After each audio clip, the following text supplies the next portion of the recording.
দিয়েছে, যদি এই দুটো চোখ না দিতাম অর্থটা কি জিনিস বুঝতেই তো পারতাম না। যদি দুটো পা না দিত নিজের পায়ে হেঁটে কখনো নিজের কাজ করতে যেতে পারতাম না। যদি দুটো হাত না দিত এই হাত দিয়ে হালাল ইনকামটা করতে পারতাম না। আল্লাহ পাক যদি আমাকে তোমাকে দিমাগে সুস্থ না করত, এমন করে তেমন করে দিমাগ আল্লাহ না দিত, তাহলে তুমি আমি ব্যবসা কারবার কিছুই তো বুঝতে পারতাম না। শুধু বুঝা নয়, বাপ মার কাছেও তুমি আমি বুঝা হয়ে যেতাম।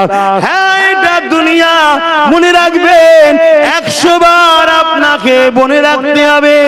একদিন না দুদিন, 3 দিন নয় 4 দিন, একদিন তোমার জন্মদাতা বাপি বলে উঠতো, আরে এই ছেলেটা গেলিয়ে বড় পেরেশান হয়ে গেলাম, আরে এই ছেলেটা গেলে কোটি কোটি টাকা খরচ হয়ে গেল। একদিন তোমার কানে যখন এই আওয়াজটা আসতো, তোমার জন্মদাতা বাপ, তোমার জন্ম দুঃখিনী মা তোমাকে বোঝা মনে করছে, মনে দেখো তো দেখি তোমার দিলটা কত ভেঙে চুরমার হয়ে যেত। আমার আল্লাহ তোমাকে আমাকে তা করেনি, সুস্থ শরীর দিয়েছে, সুস্থ জিন্দেগি দিয়েছে, দিমাগ দিয়েছে, বুদ্ধি দিয়েছে। একটু সেগুলোকে খাটিয়ে হালাল ইনকাম করো, হারামের দিকে যেও না, আল্লাহকে খুশি করার জন্য চলো। এবং যারা চলে গেছে তাদেরকে স্মরণ রাখো, তাদের জন্য দুয়ার মাহফিল করো। কেন নবী আমার জানিয়ে দিলে যখন কেউ মাইয়াদের জন্য দোয়া চায়, ওই দোয়াটা আল্লাহ পাক পিতা করে দেয় না। ইসালে সবের দোয়াটা আল্লাহ পাক জমা করে এমন করে জান্নাতি খানচায় সাজিয়ে রেশমের কাপড় দিয়ে ঢেকে দিয়ে ওগুলো মারদাদের রুহে রুই আল্লাহ বসে দেয়। মুর্দারা যখন এই সওয়াবটা পায় ওই সময় তারা বড় খুশি হয়ে যায়। হে আমার আল্লাহ, এই সওয়াব কোথা থেকে আসছে আল্লাহ?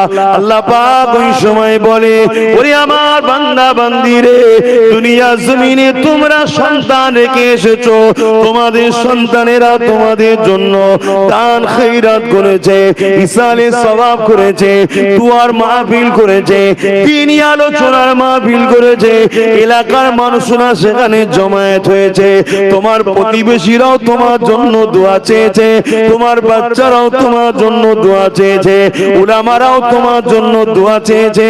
আমি আল্লাহ সেগুলোকে জান্নাতি খানচা করে সাজিয়ে সাজিয়ে তোমাদের রুহে রুহে বক্সে দিলাম। আরো জোরে বলুন সুবহান। তারা বড় খুশি হয়, তারা বড় আনন্দিত হয়। আজকে আমার ভাইগুলো করছে, তার বাপের রূহ পাকে সব পৌঁছাবে, তারা বড় খুশি হবে। খুশি হয়ে যে আল্লাহকে জিজ্ঞেস করবে, আল্লাহ তারা তো আমাদের জন্য করলো, আমরা কি করব?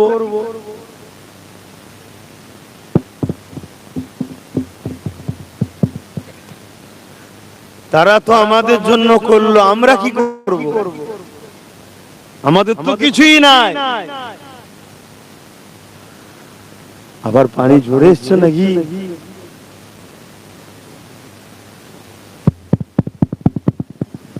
আল্লাহ পাক ওই সময় বলবে, তোমরাও তাদের জন্য দোয়া চাও। ওই রূহ মুর্দাদের রুহানি দোয়া আল্লাহ তোমার আমার নসিবে কবুল করে। জোরে বলুন সুবহানাল্লাহ। দাদু হোক, দাদি হোক, নানা হোক, নানি হোক, ফুপু হোক, ফুপা হোক, বাপ হোক, মা হোক, আত্মীয় স্বজন যেই হোক, সবার জন্য দোয়া করবেন, সবার জন্য ইসালে সওয়াব করবেন। দরুদ শরীফ আল্লাহুম্মা সাল্লি আলা। কেন এগুলো করিস? এগুলো বাদ দিন।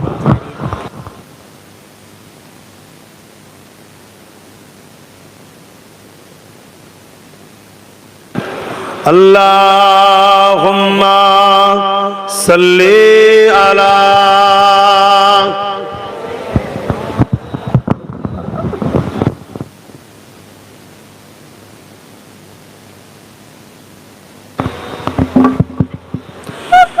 एक मैं ही नहीं उन पर कुर्बान जमाना है, एक मैं नहीं उन पर कुर्बान जमाना है, एक मैं नहीं उन पर कुर्बान जमाना है, कि मैं नहीं उन पर कुर्बान जमाना है, जो रब दो आलम का, जो रब दो आलम का महबूब यगाना है, एक मैं नहीं उन पर कुर्बान जमाना है। आओ दरे जहर पर फैली हुई दामन, आओ दरे जहर पर फैली हुई दामन, ये नस्ल करीमों की, ये नस्ल करीमों की लजपा घराना है, एक मैं नहीं उन पर कुर्बान जमाना है। अल्लाहुम्मा सल्ली अला।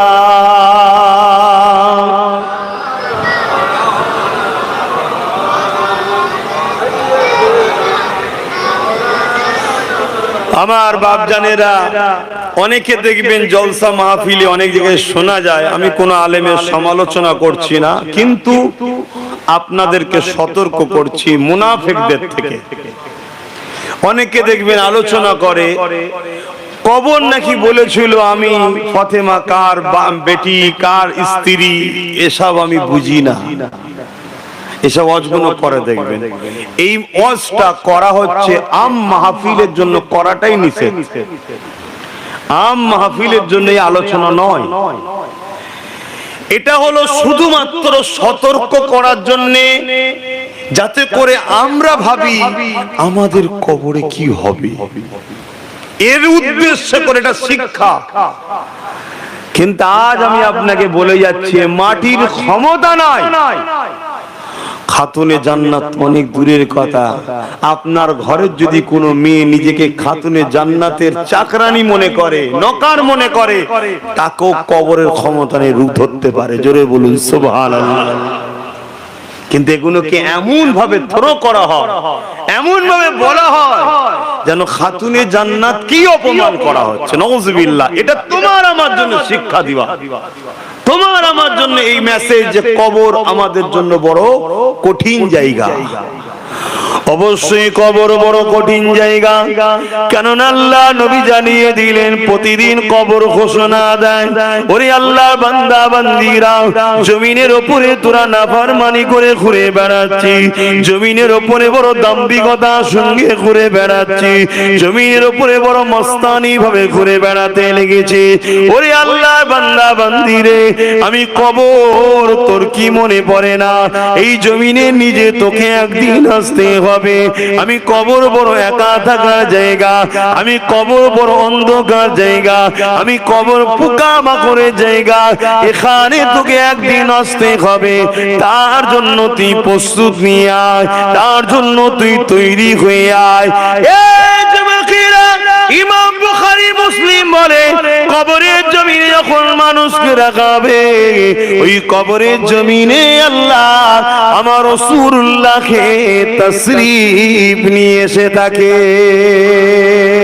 এবং ইমাম বুখারী মুসলিম বলে ওই কবরের জমিনে একটা প্রশ্ন হবে, আমার রাসূলুল্লাহকে দেখিয়ে প্রশ্ন করা হবে, ইনি মুহাম্মদ রাসূলুল্লাহ, ইনার সম্বন্ধে তোমার দুনিয়াতে কি ধারণা ছিল, ইনার সম্বন্ধে তোমার দুনিয়াতে কি রায় ছিল, যদি তোমার আমার দুনিয়ার জমিনে রায় হয়, আরে খাতুরে জান্নাত কেউ কবর ছাড় দিচ্ছে না, এই রকম যদি মেন্টালি হয়, ওই কবরের জমিনে তোমাকে ধরা পড়তে হবে। কেন রাসূলুল্লাহ জানিয়ে দিয়েছে, খাতুনে জান্নাত ফাতেমা হলো আমি রাসূলুল্লাহ আমার শরীরের অংশ। নবী নূর ফাতেমা শরীরের, রাসূলুল্লাহ শরীরের টুকরো, খাতুনে জান্নাত নূর। আকীদা কি ছিল বলো? তার আগে আমরা অনেকে সবাই শুনেছি তিনটে প্রশ্ন কবরে হবে, এটা ঠিক, এটাও হাদিস। তিনটে প্রশ্ন হবে, মান রাব্বুকা, তোমার রব কে, মা দিনুকা, তোমার দিন কি, আরেকটা প্রশ্ন রাসূলুল্লাহকে দেখিয়ে জিজ্ঞেস করা হবে, ইনি মুহাম্মদ সাল্লাল্লাহু আলাইহি ওয়াসাল্লাম, ইনার সম্বন্ধে তোমার দুনিয়ায় ধারণা কি ছিল। আগের দুটো হচ্ছে কি, আগের দুটো হচ্ছে টিক দিয়া প্রশ্ন, টিক দাও, এক কথাই উত্তর, এক কথাই যেটা ভাষায় বুঝি আমরা, এক কথাই উত্তর। কেন এই তিনটে প্রশ্ন হবে, আর ইমাম বুখারী কেন একটা বললো, এর একটু বিস্তারিত আপনাদের বলে দিই। অ্যাকচুয়ালি এখানে সবাই রয়েছে, পৃথিবীর সবাই মানুষ, জিজ্ঞেস করা হবে তোমার রব কে। এক কথায় রব্বি আল্লাহ, তা যাদের রব আল্লাহ তাদেরকে আলাদা করো, অর্থাৎ যাদের রব আল্লাহ নয় তাদের থেকে আলাদা করো। তাহলে একটা প্রশ্নের কাজ মিটে গেল। দ্বিতীয় নম্বর, রব তো আল্লাহ বলছে, দিনটা কি জিজ্ঞেস কর। এই দ্বিতীয় নম্বর প্রশ্ন করাবে, মা দিনুকা, তোমার দিন কি। রব আল্লাহ যারা বলেছিল তাদের মধ্যে থেকে আবার বাছাই করা হচ্ছে, যারা বলে রব আল্লাহ তাদের সবার দিন কিন্তু ইসলাম নয়। মুখে হয়তো লাখো কোটি লোক বলে ইসলাম, কিন্তু ইসলামকে মিটাবার জন্য লাখো কোটি মুসলমানই যথেষ্ট আজকে পৃথিবী জুড়ে ঘুরে বেড়াচ্ছে। দেখুন, তারাই তো ইসলামকে ক্ষতি করছে।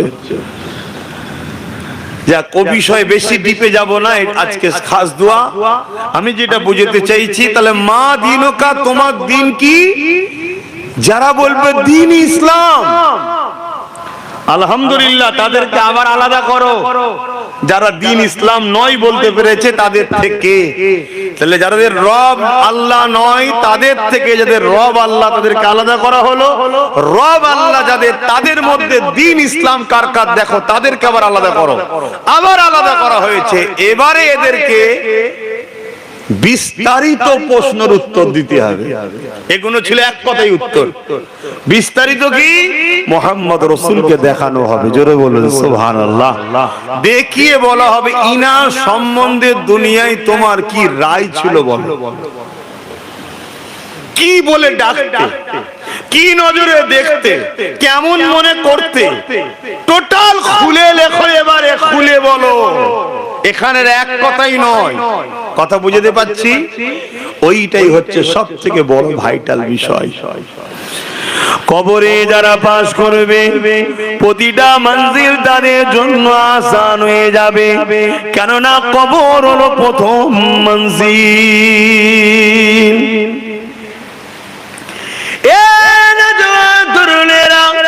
প্রথম হাঁটিটা যদি ফেল হয়ে যায়, সব জায়গায় তোমাকে সন্দেহ করে করে ধরা হবে।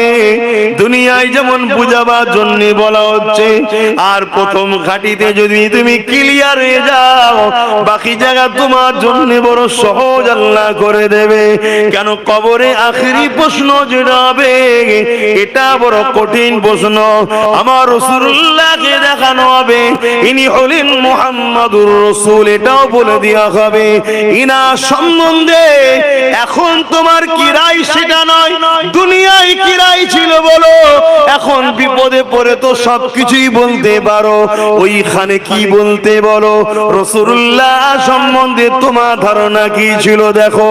আল্লাহ নবী জানিয়ে দিল, এ দুনিয়ার মানুষেরা, আমার খানদানকে যারা মুহাব্বত করে, যারা আমি রাসূলুল্লাহ আমার জন্যই মুহাব্বত করে, আমার খানদানে যারা বিরোধী করে, যারা মূলত আমি রাসূলুল্লাহ আমার জন্যই বিরোধী করে, এই দুনিয়ার জমিনে যারা আহলে রাসূলদের বিরোধী করে, খানদানে রাসূলদের বিরোধী করে, এই বিরোধী করাটার মূল লক্ষ্য হলো রাসূলুল্লাহরই বিরোধী করা।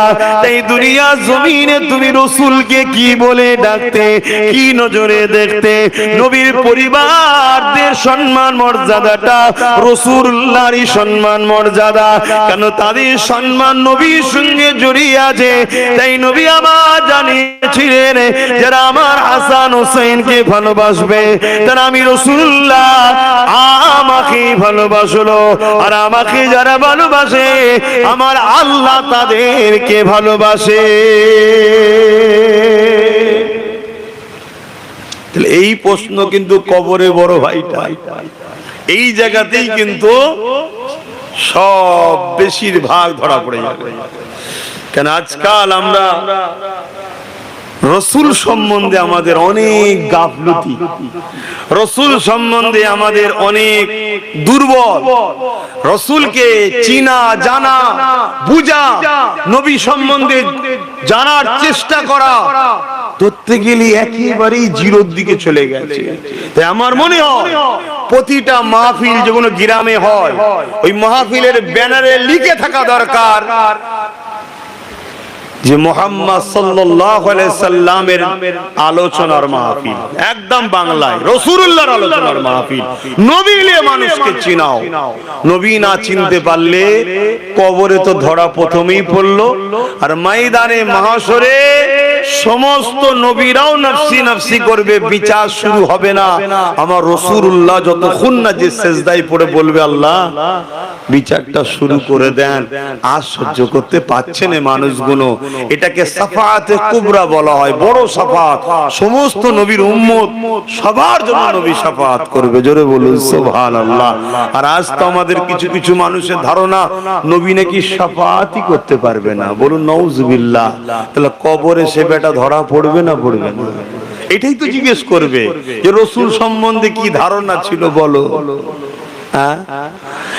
এই জমিনে যতদিন বাঁচবে রাসূলুল্লাহকে আপন করে নিয়ে বাঁচো, রাসূলুল্লাহকে ভালোবেসে বাঁচো, রাসূলুল্লাহর সুন্নতে জিন্দেগি করো। রাসূলুল্লাহ কিভাবে সংসার করেছে দেখো, ওইভাবে সংসার করো। রাসূলে পাক কিভাবে আত্মীয়তা করেছে দেখো, ওইভাবে আত্মীয়তা করো। রাসূলুল্লাহ কিভাবে মানুষের সঙ্গে মিশেছে দেখো, ওইভাবে মেশো। এক কথায় আল্লাহ পাক আমার নবী পাককে লাকাদ কানা লাকুম ফি রাসূলিল্লাহি উসওয়াতুন হাসানা, নবী পাককে আল্লাহ মডেল বানিয়েছে। এই নবী পাককে ফলো করে জিন্দেগি কাটান, নবী পাকের নকশা কদমে চলে, নবী পাককে পিয়ার করে চলে, নবী পাককে আদব করে চলে। মনে রাখবেন দুনিয়ার মানুষ আপনাকে কবরে শুইয়ে দিয়ে চলে আসবে, ওখানে ছেলেও থাকবে না, ওখানে বাপও থাকবে না, ওখানে দাদু দাদি নানা নানি কেউ একবারও যাবে না। আরে বাচ্চাটার সঙ্গে একটা রাত কমসে কম থাকি, একটা ঘন্টা তো থাকি। নতুন ঘরে গেলে আমরা মিলাদ দিই, কেন দিই? কেন মিলাদ দিই? উদ্দেশ্যটা কি? দোয়া। দোয়া তো অবশ্যই, কিন্তু নতুন জায়গায় থাকছি, একা একা কেমন লাগতে পারে? সবাইকে নিয়ে এক জায়গায় থাকি, একটা রাত কমসে হই হই হোক, নতুন জায়গা না, একটা নতুন ঘর। এজন্য সবাইকে বলা হয়। আপনাদের অসুবিধা হচ্ছে না তো? কেন পানিও পড়ছে, এখানেও পড়ছে, যাক না, অসুবিধা কি আছে? কি অসুবিধা আছে? আপনার দেশে হয় কি জানি না, অনেক জায়গায় দেখা যাবে সেই ডুবুক কেটে হাড়ি ধরা না কিছু একটা খেলা হয়, দেখেন না? অনেক জায়গায় হয় যে ডুবুক কেটে বেশি দূর যেতে পারবে, যে ফার্স্ট হবে তার 1000 টাকা পুরস্কার, কি 2000 5000। তার জন্য যদি ডুবুক কাটতে পারে 5000 এর জন্য ভিজতে পারে, তাহলে আল্লাহ আল্লাহ রাসূলের কথা শোনার জন্য ভিজবো তো কি হয়েছে? শরীর খারাপ হয়ে যাবে? শরীরের রোগের ক্ষমতা আছে আপনাকে ধরতে পারে? কি গো, রোগের ক্ষমতা আছে? এত লোক ভ্যাকসিন নিল, করোনা হলো, মরে গেল, কই আমি আপনি তো মরে যাইনি? কেন? বেঁচে থাকার সময় আছে, রোগ ধরার সময় নয় ধরবে না। যেদিন সময় হবে সেই দিন তুমি যাই করো ধরবে। হ্যাঁ, আবার যারা ভ্যাকসিন নিয়েছিল তারা তখন বড় বিপদে পড়ে গেছে, শুনছে নাকি ভ্যাকসিন ইনফেকশন হয়ে গেছে, ওটারও বেশি ক্ষতির কারণ, মৃত্যুর দিকে নিয়ে যাচ্ছে। কিন্তু আমার দুটো কথা, এটা আবার নতুন ইনকামের চাল হতে পারে। ইনকাম বোঝেন না? ইনকাম ভ্যাকসিনের নামে আমি বললে তো সমস্যা হয়, এসব রেডি হয়ে বসে আছে, আমার কথা কেটে ছেড়ে দেবে, ওই এক বিপদ, শেষকালে গন্ডগোল হয়ে যাবে। আর একটা বিজনেস আমার মনে হচ্ছে, কথা বুঝছেন না? একবার ওই দিক দিকে না দিলে মরে যাবি, দে ইনকাম করলো, এখন বললো দেওয়ার পরে বলে এটা গন্ডগোল হয়ে গেছে, ওর উপরে আবার একটা দিতে হবে, না হয় গন্ডগোল হয়ে যাবে, আবার কিছু ইনকাম করবে। হাতে আল্লাহর উপর ভরসা করেন না? আমাদের তো আল্লাহর উপর থেকে ভরসা উঠে গেছে। হ্যাঁ, আল্লাহর উপর ভরসা করুন। বাপেরা, নওজোয়ান তরুণেরা, এ নবী পাকের প্রেমিকেরা, আমার রাসূল পাক সাল্লাল্লাহু আলাইহি ওয়াসাল্লাম তিনি আমাদের আখিরাতের জমিনে প্রতিটা মঞ্জিলে আমাদের সাথী হবে। এ যুবকেরা, কবরের জমিনে তো সবাই দিয়ে চলে আসবে, কেউ থাকবে না। যদি দুনিয়ার জমিনে সর্বক্ষেত্রে আপনি রাসূলকে প্রাধান্য দেন, যে কোনো কাজে রাসূলুল্লাহকে ফলো করেন, যে কোনো জায়গায় নবী পাককে উপরে রাখে, যে কোনো ক্ষেত্রে নবীর সম্পর্কটা সবার উপরে, বাপের থেকেও, মায়ের থেকেও, পরিবারের থেকেও, সন্তানের থেকেও, আত্মীয়তার থেকেও, নেতা লিডার যাই হোক না কেন, সবার উপরে রাসূলুল্লাহ সম্মান দেন। মনে রাখবেন, কবরের জমিনে সবাই আপনাকে ছেড়ে দিয়ে চলে যাবে, কিন্তু দয়ার নবী এসে বলবে, ফেরেশতারে আমি মুহাম্মদ বলছি, আমার ছিল, এখন থেকে আমি একে জান্নাত নিয়ে যাওয়া পর্যন্ত দায়িত্বে আছি।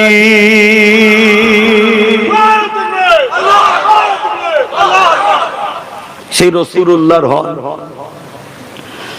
দেখবেন, সব যেখানে ছেড়ে দেবে, রাসূল কিন্তু আপনাকে ছাড়বে না। যখন কেউ নেই, রাসূল সেই জায়গায় আপনার সাথে দেখা করবে, আসবে। ফেরেশতাকে বলবে যে আমি মুহাম্মদ সাল্লাল্লাহু আলাইহি ওয়াসাল্লাম বলছি, আমার গোলাম ছিল, দুনিয়া আমাকে ফলো করতো, প্যার করতো। ফেরেশতার আর ক্ষমতা থাকবে আপনাকে কিছু বলার, জিজ্ঞেস করা? কোনো ক্ষমতা থাকবে? কিচ্ছু থাকবে। সেই নবী পাককে প্যার করেন। মাই মুরব্বি যারা চলে গেছে, রাসূল বলছেন, মান যারা কবর আবাওয়াইহি আও আহাদুহুমা ফি কুল্লি জামাতিন গফরাল্লাহু ওয়া কুতিবা বাররা। জুম্মার দিনে তাদের কবর জিয়ারত করেন। আমরা এত ব্যস্ত, জুম্মার পরে সুন্নাত, ওয়াজিব, সুন্নাত, নফল নামাজগুলো পর্যন্ত পড়ার সময় থাকে না। দুই রাকাত পড়ে একদম সব হুড়মুড় করে পালাচ্ছি, কবর কি জিয়ারত করবেন? কিন্তু রাসূল বলছেন, যে ছেলেটা, আপনারাও শোনেন ভাইরা, যে ছেলেটা বাপ মার উভয়ের অথবা একজনের, কারো কারো বাপ চলে গেছে, মা আছে, মা চলে গেছে, বাপ আছে, একজনের কবর বা উভয় চলে গেছে, উভয়ের কবর, যে ছেলেটা জুম্মার দিন জিয়ারত করবে, আল্লাহ ওই ছেলের কপালে লিখে দেবে, বাপ মার খেদমত ছেলে, আল্লাহ দোজখ জাহান্নাম থেকে মুক্তি পেয়েছে। জোরে বলুন সুবহানাল্লাহ। নবীকে যদি ভালোবাসেন, নবীর কথাগুলো শুনতে হবে। রাসূল পাক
আল্লাহ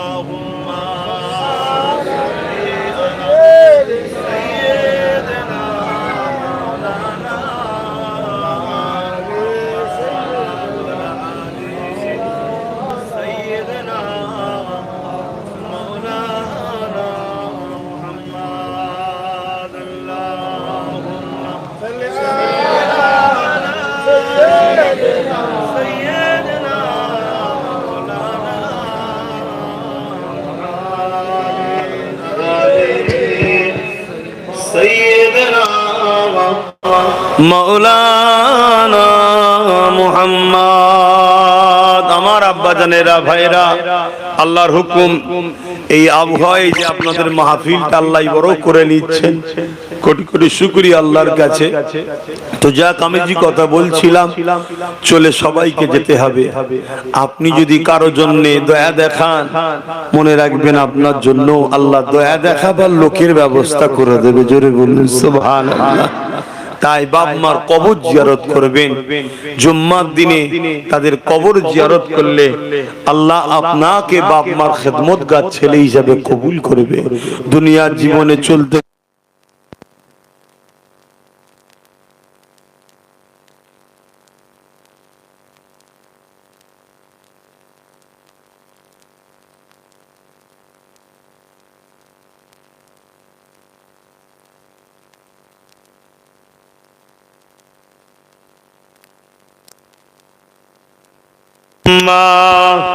সাল্লি আলা